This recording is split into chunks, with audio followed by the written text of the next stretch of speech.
The tiny cabin was room enough for the Ackmans, who were comfortable in each other's presence and who shared enthusiasm for hunting, fishing, and country life.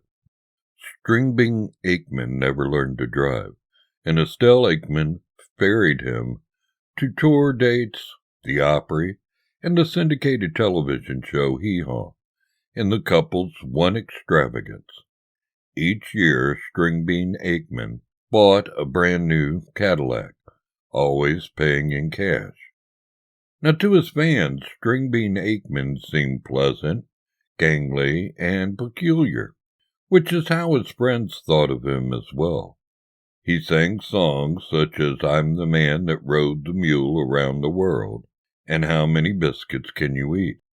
while wearing baggy shirts tucked into tiny pants, belted just above the knees. Little Jimmy Dickens gave him his first such pair of pants. He used apple vinegar as shaving lotion and rubbing alcohol as deodorant.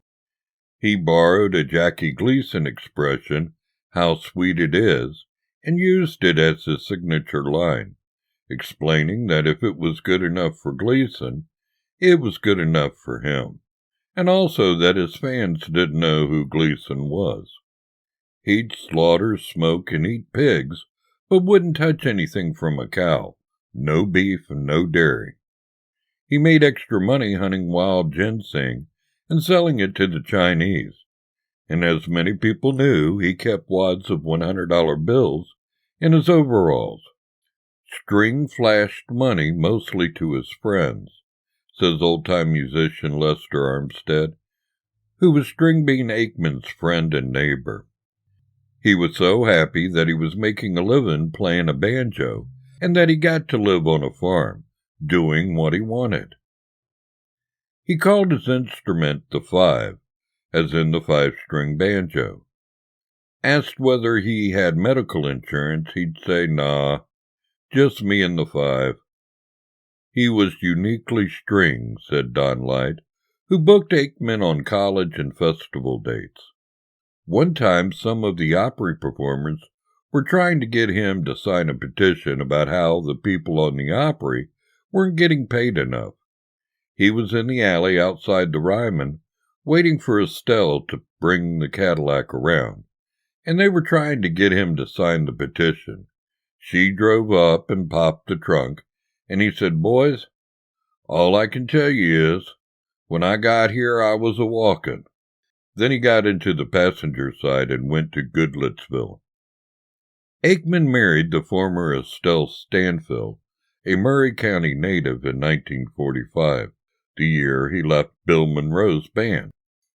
The couple's best friends were fellow banjo player Grandpa Jones and Jones's wife, fiddler and singer Ramona Jones.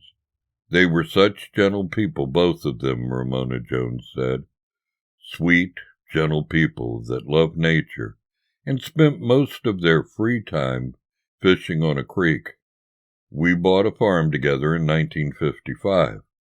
We lived in the White House that was closer to Baker Road, and Stringbean and Estelle lived in the small cabin just behind that house. They said they should take the small one because we had children and they didn't.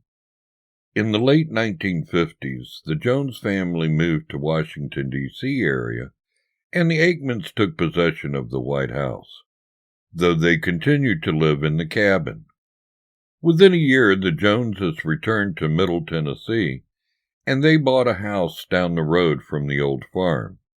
Interviewed for a November 17, 1973, WSM-AM radio special hosted by Al Vokes, Grandpa Jones said of the Ackmans, "They were just about as happy a couple as I'd ever seen.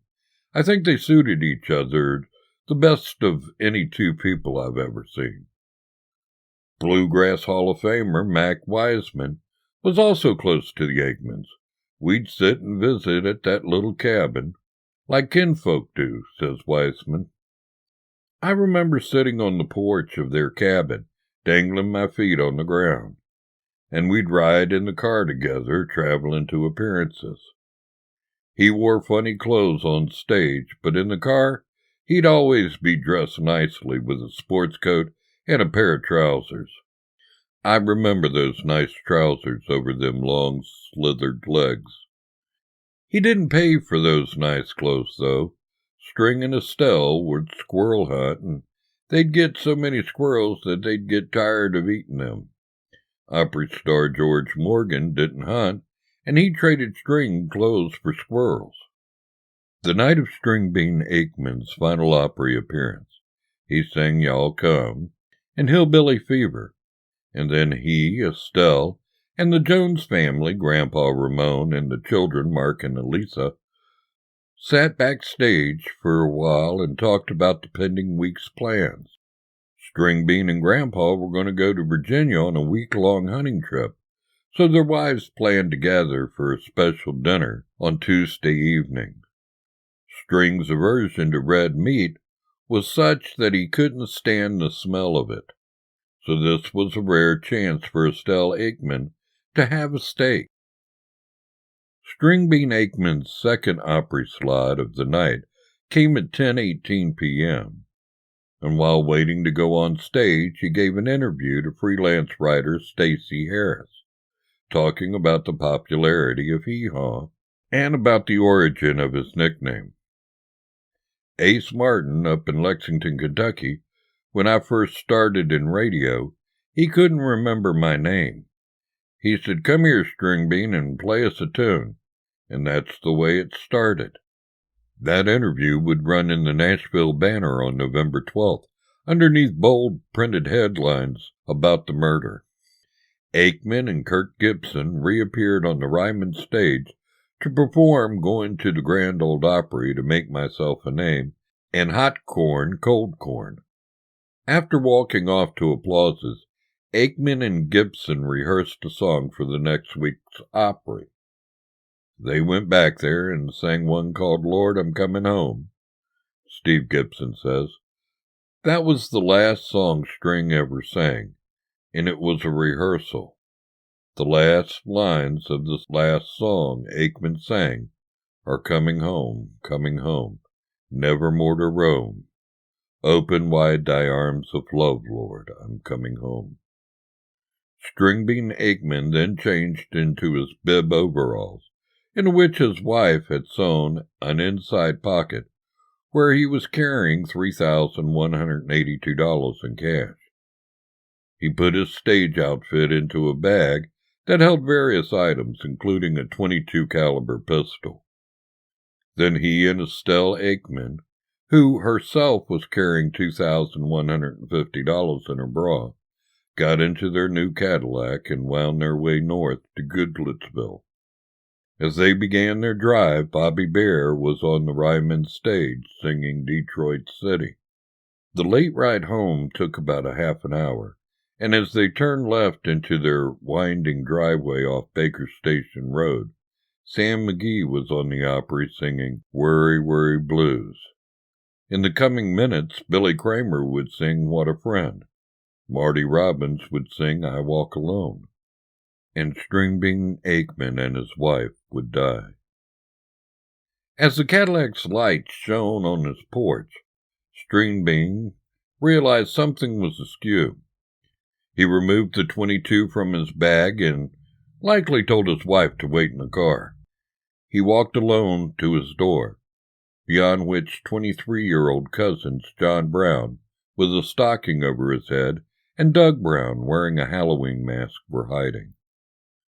Stringbean Akeman opened the front door, and according to Doug Brown's court testimony, hesitated for several minutes. Perhaps he was taking in the scene. The Brown men had torn the cabin apart, looking for money that they didn't find. They figured that if the money wasn't at the house, it must be on Stringbean Akeman. They'd heard about the way he flashed cash, and so they waited for him to come home. Then Stringbean entered, holding the gun in his outstretched right hand. He saw Doug Brown to his right and began firing shots. Had he not been holding the gun, perhaps the cousins would not have killed him. Their fuzzy, drunk, and drink-addled plan was robbery, not murder, but they were both armed. They found shotguns at the cabin, and John Brown was holding a pistol. He used the pistol to kill Stringbean Akeman. The gangly Opry star fell, arms outstretched, near the fireplace. Estelle Akeman had moved towards the house, then ran away towards Baker Station Road, screaming for mercy. She fell to her knees, pleading. John Brown shot her in the back of the head, and she laid crumpled in the grass. The Browns searched quickly over the bodies, too quickly to find the thousands of dollars the Ackmans had hidden in pockets and underwear, though they did get $250 from Stringbean Akeman's front overall pocket. They took the performer's bags and his wife's purse and some guns and rode away in the station wagon that the Ackmans kept for non-business transportation. The next morning before 7 a.m., Grandpa Jones gathered and packed his hunting gear and drove 2 miles to the Ackmans' cabin. As he crested a hill that cold November morning, he noticed there was no smoke coming from the cabin's chimney. Driving to the house, he saw Estelle Akeman's body next to a hickory tree. In woozy shock, he walked towards the house, saw Stringbean Akeman's banjo case on the front porch, entered the cabin and saw his body on the floor in the front of the cold fireplace. The telephone wire had been cut, so Jones rushed back to his house, told his wife what had happened, and called the police. Then Grandpa and Ramon Jones returned to the crime scene. Ramon Jones noticed the white frost on Estelle Akeman's dark hair, and noticed that Stringbean's radio was on, tuned to WSM. The Brown boys had listened to the Opry while they waited for the banjo man.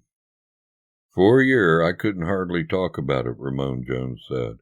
It was devastating, a sad time, a trying time. I don't think you ever get over something like that. Our lives were never the same after that. Loss of innocence. The pastoral farm soon buzzed and bustled as investigators, media, neighbors, and Opry friends arrived to survey, console, and comprehend. They were our very best friends, and we liked them so much, Grandpa Jones told Nashville Banner reporter Bill Hance. I feel really sorry for the people who did it. I just can't understand why anyone would do such a thing. Stringbean Akeman would have hated the noise and attention.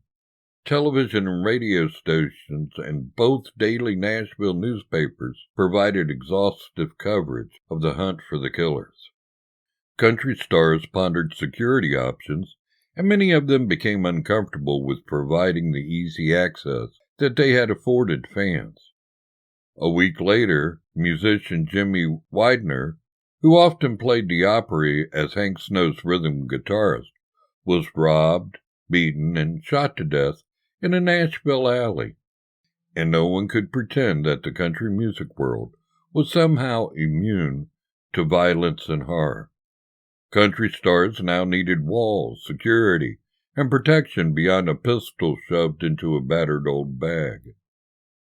Suddenly, things that had seemed normal to country musicians, like living in unsecured neighborhoods or drinking with fans and admirers at Tootsie's, seemed dangerous. Nashville music had seen tragedy like the 1963 plane crash that killed Patsy Cline, Cowboy Copas, Hawkshaw Hawkins, and Randy Hughes. It had seen reckless waste like the pills and booze-addled death of Hank Williams in 1953. But until 1973, it had not known murder. And now murder was accompanied by a frenzied and elongated publicity campaign as the investigation and trial played out. Stringbean Akeman already had taped a year's worth of Hee Haw episodes, so he remained a contemporary television star even as prosecutors tried his killer. He was an awesome banjo player, and I loved to hear him sing, said Leroy Troy, an old-time banjo player who started on Hee Haw. I was 7 when Stringbean died. I remember hearing about it on the radio when we were driving back home from South Carolina. After that, I remember watching Hee Haw and seeing String on it, and I didn't understand how he could be on the television and be dead. The past 40 years have brought expansion and enrichment to Nashville.